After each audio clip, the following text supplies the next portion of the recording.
communication and listening to the experience of autistic people and autistic families is the biggest thing in bringing down barriers. I think just being able to understand the difficulties and the specific things. And I think it's very important for people to know that, there is that old adage of, if you've met one autistic person, you've met one autistic person, because the needs are so diverse.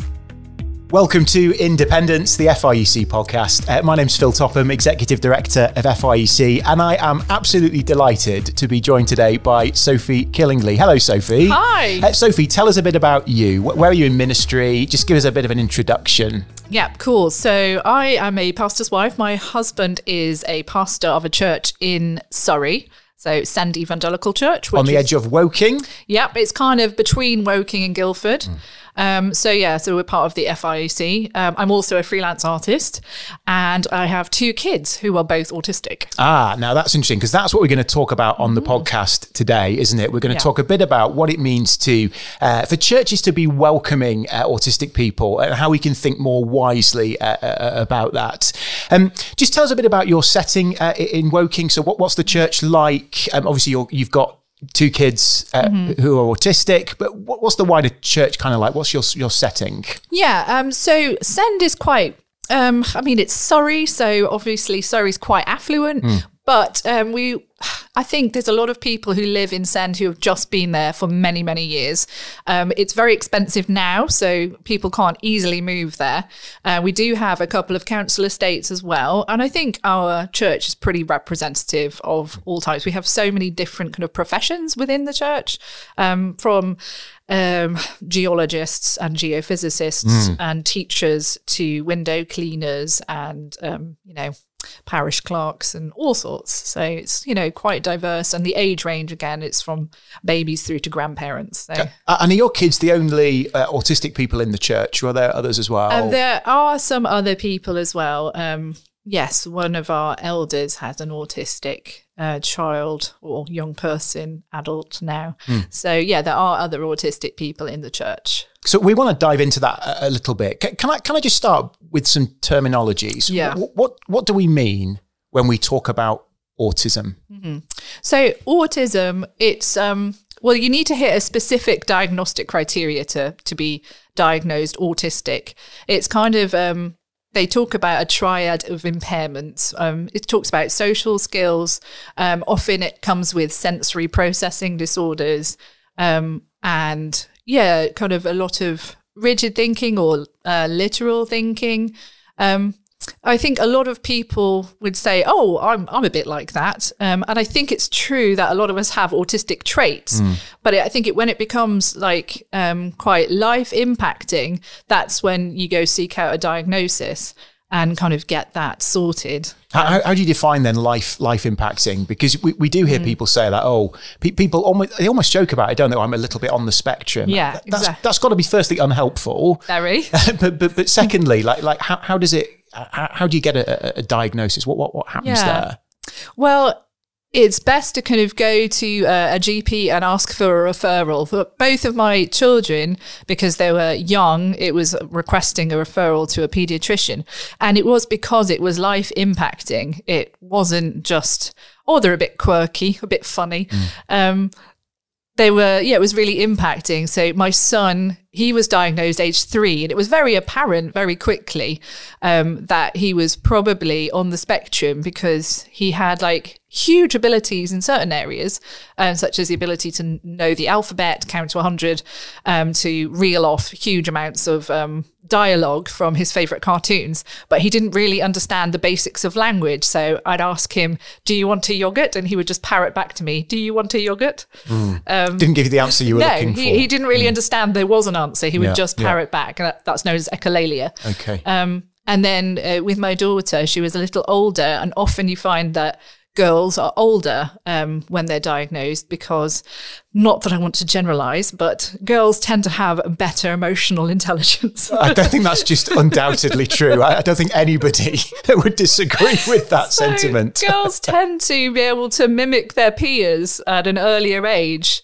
and kind of mask and copy. But then when it gets to around the age of like maybe 9 or 10, social dynamics change quite rapidly in girls, and they can't. We found with our daughter, she couldn't kind of keep up with the kind of hierarchies that are suddenly developing and what's cool and the kind of unspoken social stuff. So that's when we began to see huge amounts of anxiety within her, and her sensory processing disorder really kind of stepped up a notch due to the anxiety. It's quite linked. So you've got this family dynamic going on where your husband's a pastor. Yeah. You're obviously caught up in all of church life as a pastor's wife and serving in your own ministry there. You've got two autistic kids. How does that immediately impact church life for you as a family? Yeah, it's difficult. Ministry life, you always expect, as with any job, there's going to be challenges and it's going to be difficult. But I think a lot of us would then hope you go home and you kind of let go of it. Yeah, let go. But home is challenging too. I mean, it's wonderful, but also really challenging because my kids have very divergent needs, especially when it comes to sensory processing disorder. So one of them is hypersensitive, so literally cannot cope with the feel of certain fabrics, such as a school tie. And that is not just like, oh, I don't like it. Oh, that goes through me. It will cause flinching, crying, huge anxiety and upset. But one of them is hyposensitive, so very sensory seeking, doesn't receive enough stimulation. So we'll watch TV hanging upside down by their ankles. I mean, it's the best way to watch some shows. Yeah. So it's that. So straight away you have these kind of differing needs and tensions within the household. It's huge. They both find social interaction very tiring. So again, that impacts us immediately as a ministry family, because once they've got through a church service on a Sunday, that is a huge challenge for them to just get through that. So we can't have people then back to the house to then do the usual hospitality that people might expect. It's just not going to work. It would be really detrimental to the kids. They wouldn't be able to cope, and we don't feel that would be fair to them. But you have to then deal with the kind of guilt of that.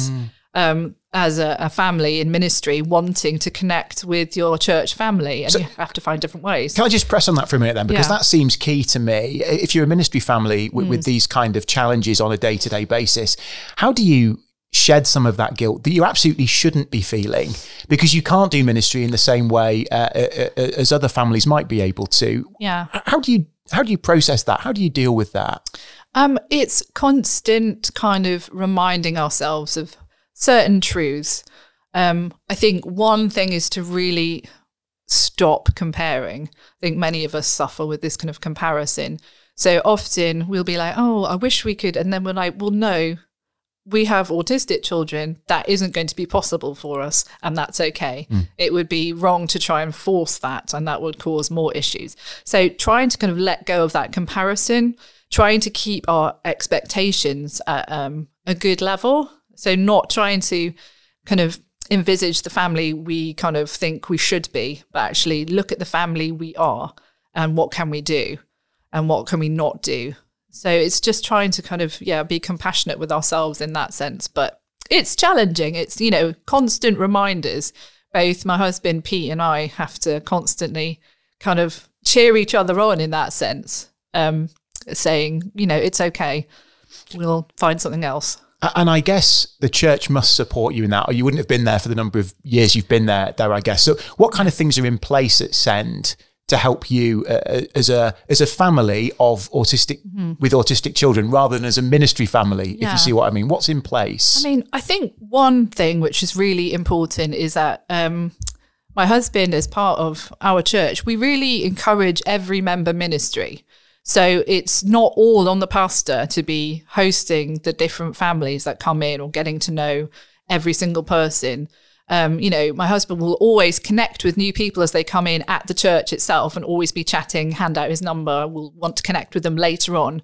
But when it comes to kind of that hospitality in the home, other people step in, other people do that. And actually, we've got a really great culture of everybody kind of looking out for new people and inviting them round, because that's not something we can do. So simple things like that, I think every member ministry is important. And what kind of things do you do as a church to serve your kids? You mentioned the other kind of young adult who is autistic. How are there things in place, things you've put in place? What do they look like? Well, there's been a couple of small things.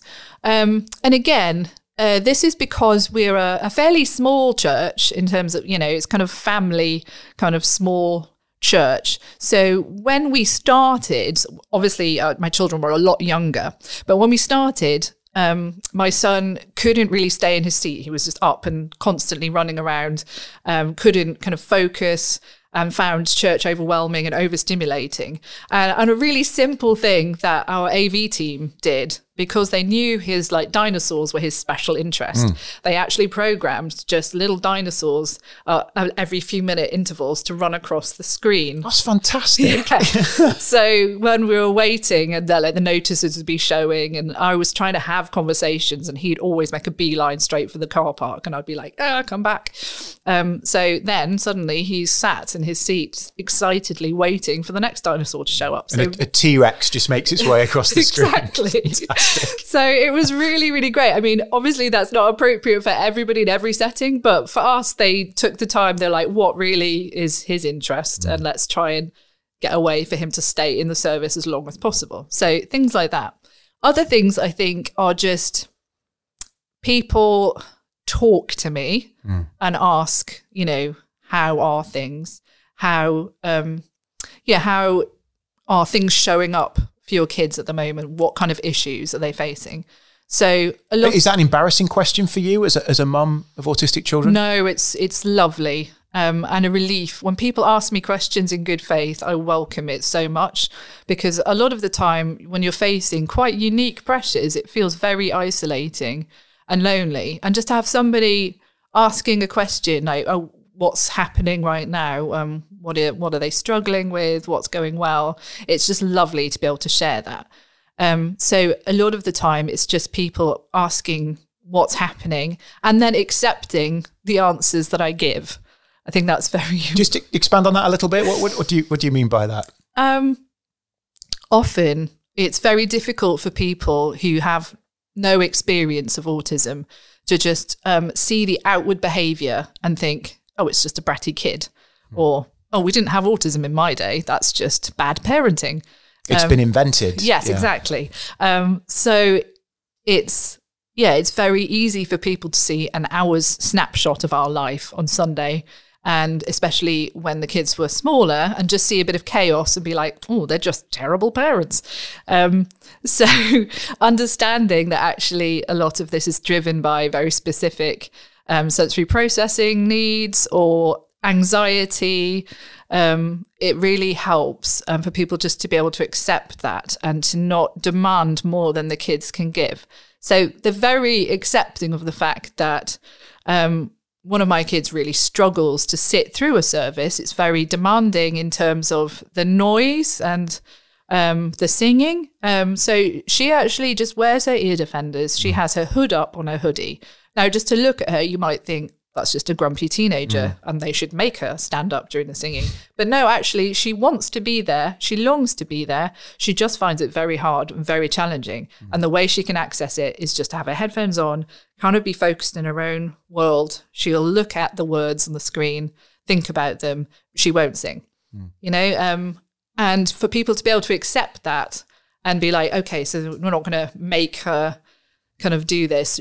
She's accessing it in her own way is really helpful for me as a parent to know that people aren't looking and judging, but they're actually understanding this is the best way for her to access it. This means she can be here. I wanted to ask you about breaking down barriers, and that's one example of that, isn't it? What other things can churches do to break down some of they might even be unseen, but they're probably there, that the barriers that exist when there are autistic people in church, or there are parents with autistic children. What kind of things can churches do? I think always the biggest thing is communication.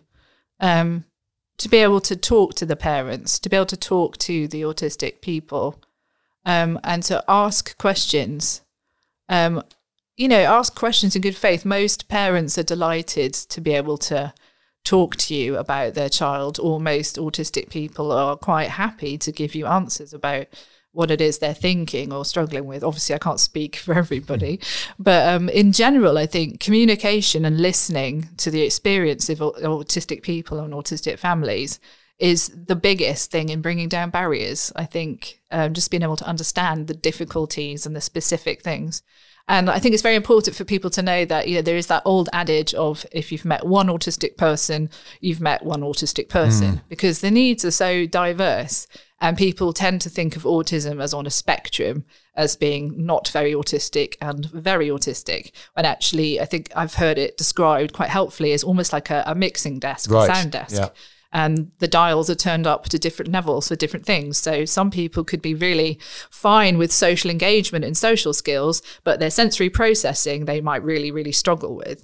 Our anxiety is very high, but the ability to do this is actually okay. And so it's just very different. And I see that with my own children, very different abilities. And so every family is going to experience it slightly differently. You mentioned to me before we were recording that both your kids are in mainstream schools. If you think of church like that, mainstream church, if I can put it like that, if I'm a busy pastor listening to this, what simple things could I do? Could my eldership do to help me think about being welcoming to families that in your circumstances, or just setting things up so that some of those barriers are broken down? Are there any kind of simple things? Yeah, absolutely. And again, I don't think there's any like massive silver bullets other than approaching families, talking to them, listening to their experiences. But there also could be some other useful things you could utilize from within your congregation. Like, for example, do you have teachers in part of your congregation, and do they have SEN experience? SEN being? Special educational needs.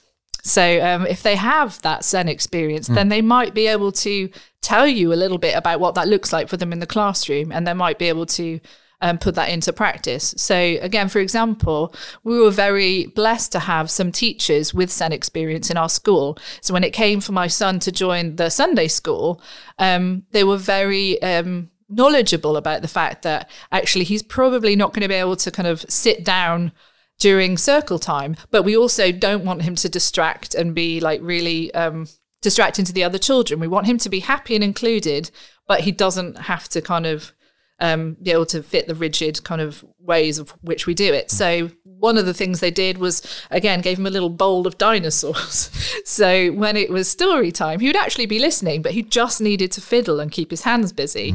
So he'd take his little bowl into the corner, be very happy playing away, while the other kids sat in rows or in a circle. And then he'd come and join them for craft time. And they said whenever they asked him the questions, he'd actually been paying attention, but he was just able to kind of access it because he was able to kind of fiddle and keep busy during that time. So yeah, if there's people with any kind of SEN experience in your church, teachers, or in the healthcare business, then yeah, utilize them, talk to them, ask them questions.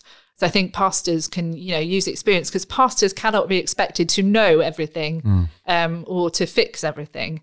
And I think that's very important for them to know that, you're not expected to fix the issues of all autistic families and parents in a church. And we as parents and families cannot expect our pastor to know and fix everything. But what we can and we should expect from each other is good communication, is to be talking. We should be expecting to care for one another and go, well, so what is the issue? What can I do to help? So I think that's really important. So we've talked about some things you could do in your own church right now. Yeah. Just let me broaden that slightly. Say you're on holiday as a family and you're looking for a place to worship on a Sunday. Is that a massively stressful thing that you don't go anywhere near? Or so what I'm thinking is, if a family turn up at church for the first time, even if they're not on holiday, but they're looking for a place that to worship, what would you expect as a family? What can churches do? Absolutely. And again, that will be depending on the family. Sometimes if we're going through a particular time of anxiety with our kids because of new circumstances on their kind of buckets are full in that sense, we can't take any new things on, then we will just do an online church. And that's okay. But sometimes when we'll go to a church, I think what is always helpful, or if someone visits us, is to be able to point them to a space, a quiet space. I mean, some places have a creche. I know that's not available in all churches, but if it's possible, to be able to say, if your kids are finding it hard, here's a space to be able to go to. And it's usually helpful if you can have like the meeting relayed through there. We have a church hall, which is next to our building. And we always have the service relayed in there on a screen and audio. So if people need to exit with young children or autistic people, then they can, but they're still kind of part of the service. They're not completely like abandoned in a room. They can kind of participate, but in a way that is kind of slightly less formal for them. So yeah, there's things like that, I think. That's also something, I guess, for the welcome team, the people on the door of church as well, to just be able to help when people first turn up. Yeah, absolutely. And I think, again, not to be embarrassed to ask questions. Would you offer that when you arrive at a church as a mum of autistic kids? I generally would. I mean, this is me, but generally I would say both our kids are autistic, so we may need to exit at some point, or Sunday school, we can't just expect them to kind of get up and leave in the middle of service. Could you show us first where the room is? So generally, again, it's a generalization, but autistic people often like to kind of have a structure, a schedule. They like to know what they're looking for and what they're going to be doing. The unknown is extremely anxiety ridden for them. So often we would turn up slightly early to a new church if we're on holiday, and we decided to brave it. We'd say, can you show us where the Sunday school room is? Or can you show us like what the hall set out is, so we can just take our kids in and be like, this is where we're going to sit. And if we need to go out, that's the door. Things like that. Well, outside of services themselves, what does pastoral care look like for autistic people? How should churches be thinking about that? And if you're thinking about children specifically, how does that impact on the youth and children's work that a church does, for example, outside of the kind of Sunday gathering? Yeah. So, again, I suppose with children's work, if you're thinking about kids ministries, again, there's probably always going to be some autistic people showing up at your kids' work.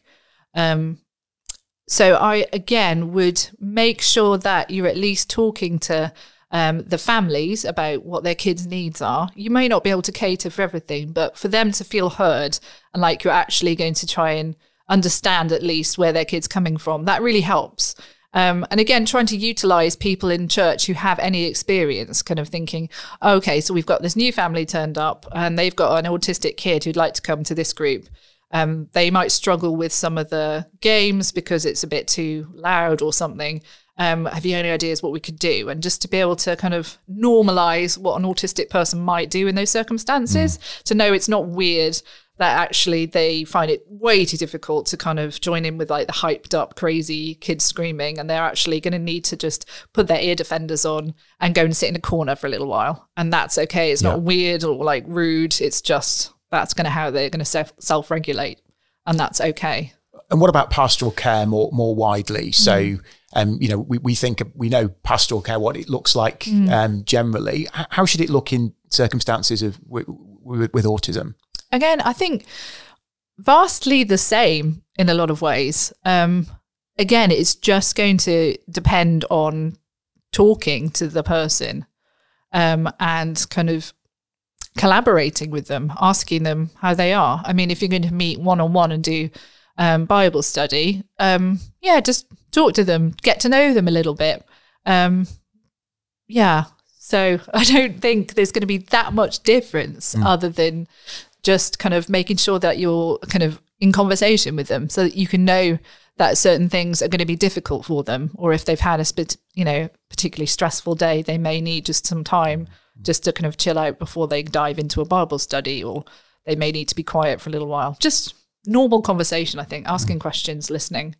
So we've talked about all the kind of positive things we can do. I guess the next question obviously is, what are some of the pitfalls? What should church leaders absolutely avoid? And how can you help us to kind of understand that so that we don't make those mistakes, which will probably be done innocently and without meaning to cause any offence. But actually we do misstep, don't we? So what are some of those things that we can avoid? Yeah, I think, again, it's really important to talk to parents and not offer your hot take on the latest article you may or may not have read. For example, what have you heard? I've heard, oh, are you sure your kid's autistic? They don't look autistic. Oh. I'm like, I don't really know what an autistic person should look like, but yeah, so things like they don't look autistic, or, oh, they're not that autistic, aren't they? Or are they? You know, so it's kind of implying that there's some kind of worse form of autism that they don't have. So it's kind of misunderstanding like that. Yeah. What about making comparisons? So when you talk about things that your kids have been doing and then other parents try and relate that to their own children. Yeah, absolutely. There's a lot of that. And again, you can be talking about your child on a specific anxiety or issue. And often people, very well-meaningly, they want to try and connect with you. So they'll be like, oh, yeah, that was exactly the same with us when our kid was that age. And you're thinking it wasn't. Yes, yeah. Exactly. Yeah. And like, yeah, they may have had a similar experience, but generally with autism, these things are so much more life impacting and challenging and really isolating. So although people are trying to connect with you, often it can feel minimizing when they're just like, oh yeah, we have that all the time. Oh, they'll grow out of it or whatever. And I'm like, actually, this is a lifelong thing. And then there may be some kind of maturing, which kind of makes certain issues easier. But this is a lifelong experience for them. It's a lifelong neurological condition. So certain things won't change for them. Certain things are always going to be challenging. So yeah, so to be able to have people acknowledge that actually this is really hard for them and for you, rather than just being like, oh yeah, no, that's normal. And it's okay for you to hear that. I'm sorry that's so difficult. Yes. You don't have to give a kind of an answer or a solution. No, absolutely. I think that's really important. So yeah, people don't need to kind of, give a solution. They don't need to try and make me feel better. I think some people feel awkward if I express that I'm struggling or the children are struggling in some way, and they want to make it better. But actually what makes it better is to feel that you've heard me, that you're understanding. This is actually really challenging. This isn't like parenting a neurotypical child. This is actually significantly different. And I'm sorry, that's difficult. Is there any clumsy language that people might use that we could just be made aware of so that we don't be as clumsy? Yeah. I mean, a lot of the time, I think from my reading and from what I've read about autistic people who are self-advocating, they do prefer to be known as autistic people rather than a person with autism. Oh, and why is that especially? I think often they want to have that identity first language of autistic person, because if you say you're with autism, it kind of almost sounds like a disease or something that they can be separated from or cured from, whereas actually it's a neurological issue. It's just part of them. It's who they are. So to say autistic person, I think it used to have more of a stigma to it, but I think people are just wanting to say, oh, I'm autistic and that's just who I am and that's okay. So I don't think we need to worry about that. I've often helped people. People have been awkward about how do I approach talking about your children. And I've said, if you want to say special needs, you can. I mean, I personally prefer additional needs, because I don't think their needs are special. They're just additional to what a neurotypical child might kind of experience. So things like that, additional needs are helpful, and autistic rather than person with autism. What I'm hearing is it's good not to tiptoe around things and actually just be a bit more direct. And it comes back to the communication thing. Is that fair? Absolutely. I think just communicating, being curious, and any questions which are in good faith, I really welcome. I think it's when people are just clumsy or want to give you a hot take that it kind of gets awkward and a bit painful. But if they're genuinely curious and want to kind of know how best do I engage with you on this, then that's fantastic. Do you have any other examples of good practice as we sort of come into land in this episode, Sophie? You've talked about a lot of things churches might think about, what they might do. Have you seen some great examples of good practice that you've just thought, it'd be great if churches really embraced a bit more of this? Yeah, again, I think it comes down to the communication and just normalising what autistic behaviour can look like. So not being freaked out if, an autistic person in your church isn't standing and singing with vigour that you might expect from your congregation, that they're actually just kind of sat there, and they may look a little rigid because they might be finding it hard to cope with. Not to kind of freak out or just to be a bit judgy, just to be like, okay, that's what's going on for them. And you could even ask them, is that a difficult time for you? Is that a tricky moment when we're all singing? So yeah, I think kind of, again, communicating so you understand what autistic behaviour may look like, giving them space. I think often autistic people can often find that their processing time when they're hearing and responding can be a little slower than a neurotypical person. So not bombarding them with questions often, like one question at a time. I think often people are very, very sweet and want to talk to my kids, but they'll kind of fire off a whole bunch of questions. Hi, how are you doing? How was that? Wasn't that really great today? What did you think of the story? Too much. Yeah. So just one question at a time. Just let them process that. And if they're slow to respond, it's not that they're being rude. They're just taking time to process it.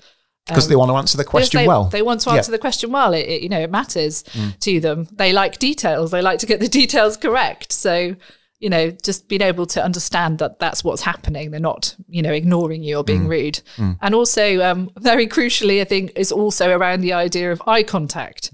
So often with autistic people, especially with my kids, you can have their attention and you can talk with them and you can have eye contact, but you may not have all three at once. So sometimes my daughter will not be looking at you because she's processing. Now, to some people, that might be, well, look at me in the eye. That's rude. Actually, she's putting her kind of processing into listening and thinking about a response. So don't worry that they're not looking at you. Don't interpret that as a sign of rudeness, but just understand that for some autistic people, eye contact is difficult. And so, if they're going to be able to answer your questions, then that's not going to happen, but that's okay.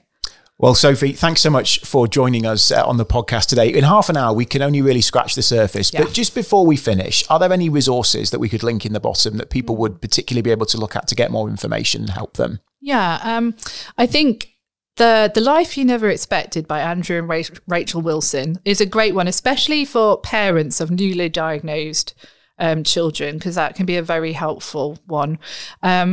There's also a fairly new book out, which I have ordered and I shall be reading this week, but it's interesting to hear because it's from an actual autistic person, and it's called On the Spectrum by Daniel Bowman Jr. And he's an autistic man, and he's written a series of essays, really like memoirs, on what his faith and journey and how his gifts are used in his church setting and how that looks like for somebody on the spectrum. Fantastic. Well, we'll put those in the bottom of the podcast. Sophie, thank you so much for joining us today. Absolutely fascinating insight into what is evidently a really difficult time for you, but also great that you're able to show God's love to your kids and to the wider church. And we pray that you'll be able to serve others through that. You're talking about your experiences. So thank you so much for joining us today. If you've enjoyed the podcast, do rate and review it so other people can find it. And we'll speak to you again soon.